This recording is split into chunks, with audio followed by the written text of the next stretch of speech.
Cháu trai 11 tuổi của tôi đã vén váy tôi lên, nhưng anh trai lại bảo tôi đừng chấp nhặt với trẻ con. Vì vậy, tôi thưởng cho cháu một mô hình ăn châm ân và nói rằng nó làm rất tốt. Kết quả vài ngày sau, nó lại làm điều tương tự, vén váy một cô dì xinh đẹp trong thang máy. Kết quả bị đưa lên mặt báo. Đêm giao thừa, tôi định đi chơi ở khu trò chơi điện tử. Anh chị rể thì cứ năn nỉ muốn đi nhờ xe.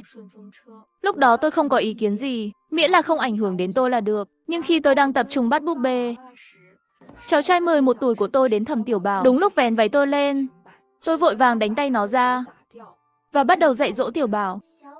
Con đã lớn rồi, không thể giống như hồi bé, cứ vén váy người khác như thế nữa. Hiểu chưa? Nhưng thầm Tiểu Bảo lại tỏ vẻ như không nghe thấy. Con lườm tôi một cái. Chị dâu Liễu Như Yên cũng đứng về phía nó đâu có cố ý. Cô đừng chấp nhặt với trẻ con. Tôi chỉ còn biết nhìn anh trai Thẩm Nguyên Hạo. Hy vọng anh ấy sẽ đứng về phía tôi, nhưng anh ấy lại khuyên tôi, Tiểu Bảo còn nhỏ mà. Lúc nãy cô chắn tầm nhìn của nó. Nó gấp quá mới làm vậy thôi. Tôi nghe xong chỉ biết cười khẩy. Bỗng nhiên nảy ra một ý tưởng. Sau đó, tôi đưa hết xu trong tay cho Thẩm Tiểu Bảo. Tiểu Bảo, lúc nãy con làm rất tốt. Người lớn sẽ không chấp nhặt với trẻ con đâu. Con thích làm gì thì làm. Lát nữa cô mua thêm cho con một ăn châm ân to nữa. Yeah, cô thật tốt. Anh chị nhìn tôi với ánh mắt đầy tán thưởng. Cả nhà đều vui vẻ. Nhưng sau khi chia tay họ, tôi thở dài một tiếng.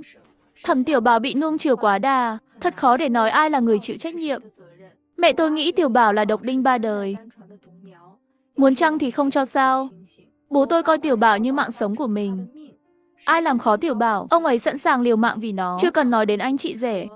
Tiểu Bảo 5 tuổi mới cai sữa, 10 tuổi mới học cách tự lau.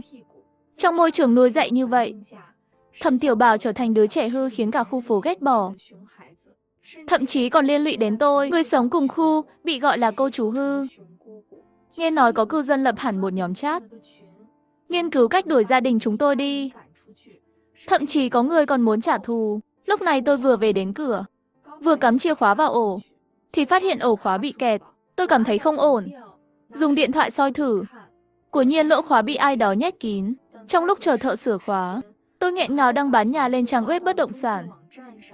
Giá thấp hơn thị trường 20.000 tệ. Ngày hôm sau đã có người muốn mua. Nhưng tôi phát hiện, trên sổ đỏ, tên chủ sở hữu đã đổi thành anh trai tôi. Tôi hoàn toàn bị sốc. Sổ đỏ này đã bị sửa từ khi nào? Tôi bắt đầu suy nghĩ kỹ. Cuối cùng nhớ ra, 3 tháng trước, sổ đỏ bị Thẩm Tiểu Bảo xé rách. Mẹ tôi ngay lập tức hứa sẽ giúp tôi làm lại. Sau khi làm xong, bà còn chụp ảnh gửi cho tôi xem. Tôi thấy không có vấn đề gì nên không kiểm